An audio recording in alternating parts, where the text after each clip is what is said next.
আসসালামু আলাইকুম ভাইয়ারা। তো আজকে আমি শিখাবো কেমনে মাসল বিল্ডিং করতে হয়। আনফর্চুনেটলি আমাদের সোসাইটিতে বেশিরভাগ যারা জিম ব্র্যাটস আছে এবং বেশিরভাগ যারা ওয়েট লিফটিং এবং ইন জেনারেল যারা মাসল বিল্ডিং করতে চায়, মোস্ট পিপল তাদের মাথার মধ্যে একটা মিসকনসেপশন আছে কেমনে মাসল বিল্ড করতে হয়। তারা সবাই ভাবে যে progressive overload R enough protein and ঘুম, এই তিনটে জিনিস করলেই মাসল হয়। বাট এটা খুবই জেনেরিক একটা আইডিয়া। এছাড়া আরও অনেক ভ্যারিয়েবল আছে যেটা আমাদের জানা দরকার কী করে প্রপারলি মাসল বিল্ডিং করতে হয়। মাসল বিল্ডিং করতে 5টা জিনিস লাগে। সেগুলো হচ্ছে first, genetics; second, adequate sleep; third, resistance training; four, energy; এবং fifth, adequate intake of water. এই ফিফথ নম্বর পয়েন্টটা হাইলি আন্ডার এস্টিমেটেড। আর আমি সবগুলো পয়েন্ট আমি ব্রিফলি এক্সপ্লেন করতেছি কেন এগুলো ইম্পর্টেন্ট মাসল বিল্ডিং জন্য। তো এই 5টা পয়েন্ট প্রচুর ইম্পর্ট্যান্ট মাসল বিল্ডিং করার জন্য, এবং আমি সবগুলাই এই ভিডিওতে এক্সপ্লেন করতেছি। ফার্স্ট অফ অল আমি স্টার্ট করবো হইতেছে রেজিস্ট্যান্স ট্রেনিং দিয়ে। তো সবাই জানে resistance training obviously muscle build করতে হবে, বাট অ্যামাউন্ট কতটুকু হওয়া উচিত আমাদের মাসল বিল্ডিং অপটিমাল হওয়ার জন্য? আইডিয়ালি আমাদের বডির অ্যানাটমিকে আমরা মেজর এবং মাইনর মাসল গ্রুপে আমরা ডিভাইড করতে পারবো আমাদের muscular anatomy. Major muscle group হচ্ছে আমাদের ব্যাক, আমাদের কোয়াডস, হ্যামস্ট্রিং, এবং মাইনর হচ্ছে biceps and calf, four arm. তো যেগুলো মেজর মাসল গ্রুপ ওগুলো আমরা আইডিয়ালি 20 থেকে 30 সেটস পার উইক, এবং যেগুলো মাইনর সেগুলো হচ্ছে 15 to 20 সেটস পার উইক, এবং প্রত্যেকটা সেটের রেপ রেঞ্জ থাকবে 8 to 12।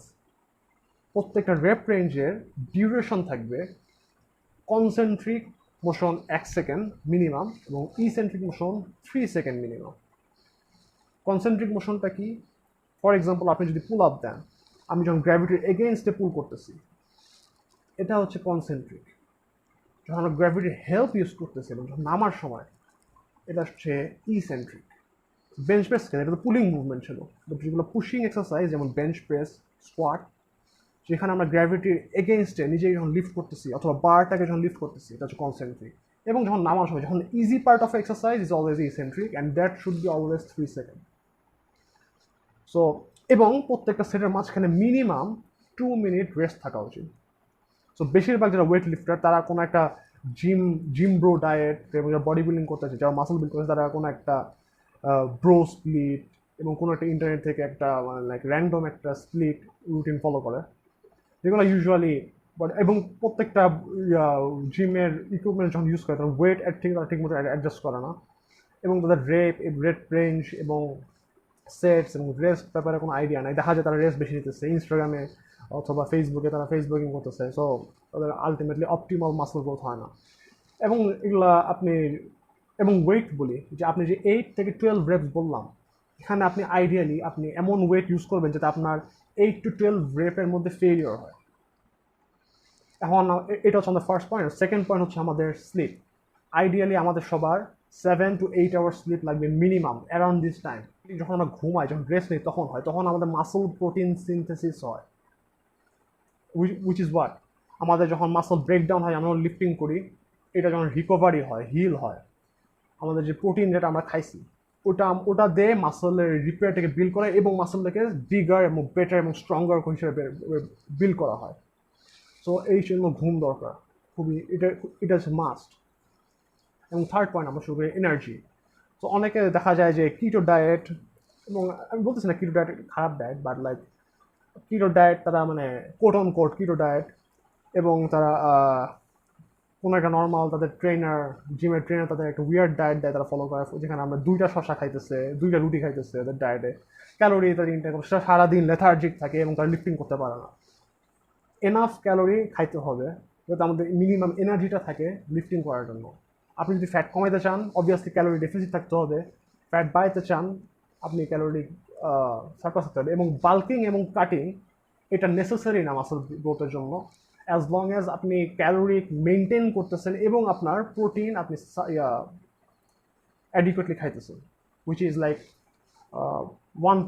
1 gram per pound of body weight protein. Calorie আপনার যদি মেইনটেন্স লেভেল আপনি ক্যালোরি খাইতেছেন, ইটস ফাইন। আর আপনার যদি মনে হয় এই ক্যালোরি কমাবো, আপনি ডেফিসিট যেতে পারেন। প্রত্যেক দিন 500 নিচে ডেফিসিট যাবেন না, কারণ তখন রিস্ক থাকে মাসল কমানো। কারণ যখন এনার্জি থাকে না, তখন বডি মাসল কেটে ওখান থেকে এনার্জি নেয়। সো আমাদের অ্যাডিকুয়েট ক্যালোরি খাইতে হবে এবং খেয়াল রাখতে হবে যাতে আমরা বেশি এক্সট্রিম ডেফিসিট অথবা স্টারভেশন যেতেছি না। তো লাকিলি মোস্ট অফ দ্য পপুলেশনের এক্সট্রা ক্যালোরি খাওয়ার দরকার নাই, বিকজ আমাদের most of the people adequate calorie সবাই পাইতেছে। আনলেস তারা এক্সট্রিম কার্ডিও, এক্সট্রিম হার্ডওয়ার্ক করতেছে, তাদের ক্যালোরি ডেফিসিট হইতেছে না। সো ইন মোস্ট কেসেস আমাদের ক্যালোরি ডেফিসিট হলে আমাদের ডায়েটের ক্যালোরি পরিমাণ কমাইতে হয়। এই কারণে আমরা ইউজুয়ালি রেকমেন্ড করি যে লাইক ক্যালোরি ডেফিসিট থাকার জন্য। অ্যান্ড আমাদের ফোর্থ পয়েন্ট হচ্ছে আমাদের ওয়াটার। তো ওয়াটার কেন ইম্পর্টেন্ট? ফার্স্ট অফ অল আমাদের বডির আমাদের সেলসের ওভার 70% মাসল সেলস ওয়াটার করে, এবং ওয়াটারের সব নিউট্রিশন, ওয়াটার হেল্প করে সব নিউট্রিশন মাসলসে ট্রান্সফার করতে। এবং আপনি যদি অ্যাডিকুয়েট ওয়াটার না নেন, এবং এই ওয়াটারের পয়েন্টটা সবচেয়ে বেশি আন্ডার এস্টিমেটেড। তো যদি আপনি অ্যাডিকুয়েট ওয়াটার না নেন, আপনার মাসলস ঠিকমতো ফাংশন করবে না, আপনি লিফটিংয়ের সময় আপনি ঠিকমতো এনার্জি পাবেন না, এবং আপনার মাসলস এর অপটিমাল গ্রোথের জন্য এটা হ্যাম্পার করবে। সো ডেইলি 8 to 9 গ্লাস, এবং ideally 9 to 14 glass, minimum 8 to 9, এবং আইডিয়ালি 9 to 14 গ্লাস পানি ডেইলি খাওয়া উচিত। অ্যান্ড আমাদের ফিফথ এবং ফাইনাল পয়েন্ট হইতেছে জেনেটিক্স। জেনেটিক্স ছাড়া আমাদের যত আপনি খাটেন, যত ঘুমান, যত এক্সারসাইজ করেন, ইট ডাজন্ট ম্যাটার, মাসলস হবে না। আর এই ব্যাপারে কিছু করার নেই। এবং আপনার যে জেনেটিক্স খারাপ, এটা বোঝার উপায়টা কি? এই 4টা পয়েন্ট যেটা বললাম, এটা যদি আপনি ফলো করেন for over 6 months, and if you see that you are not getting any substantial result, this is a highly good indicator that you have very poor genetics. এখন জেনেটিক্স কেন important for muscle growth? Because almost every physiological function, hormone level, testosterone, তারপরে মায়োস্ট্যাটিন level, এগুলো regulate করে genetics. তো যদি genetics কারো poor থাকে, তারা মাসল গ্রোথে তারা মানে অপটিমাল রেজাল্ট পাবে না, এবং আনলেস তারা কোনো আর্টিফিশিয়াল ওয়ে অ্যাপ্লাই করে, which is like drugs, PEDs, not supplements, like steroids, SARMs. এইসব ড্রাগস ছাড়া ন্যাচারালি পসিবল না। এবং এই মায়োস্ট্যাটিন লেভেলটা খুব ইম্পর্টেন্ট, বিকজ এটা আমাদের মাসল গ্রোথকে ইনহিবিট করে দেয়। তো আমাদের জেনেটিক্যালি এটা ডিটারমাইন্ড, সবার মায়োস্ট্যাটিন লেভেল সেম থাকে না। দ্যাটস ওয়াই এই জেনেটিক্স খুবই important. So in a nutshell আমরা বলতে পারি যে 5টা পয়েন্ট আমি ডিসকাস করলাম, এই 5টাই responsible for optimal muscle growth.